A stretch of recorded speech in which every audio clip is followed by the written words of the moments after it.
Dans la première question, on nous demande de rappeler comment on mesure la valeur de la résistance de ce capteur.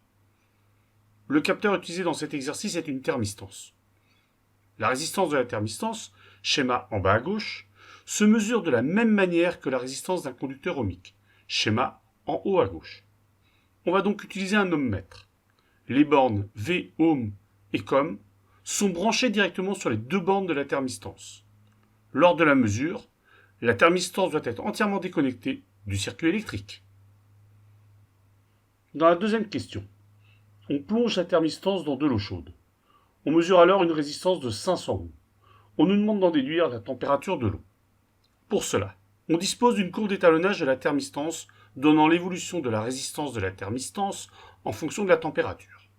Par lecture graphique, on en déduit que si la thermistance a une résistance de 500 ohms, alors la température de l'eau sera de 40 degrés Celsius. Dans la troisième question, on plonge la thermistance dans de l'eau bouillante. Peut-on prévoir à l'aide de la courbe d'étalonnage quelle sera la valeur indiquée par le capteur? Pourquoi? Une eau qui bout a une température de 100 degrés Celsius. Or, la valeur de 100 degrés Celsius se situe en dehors de la courbe d'étalonnage.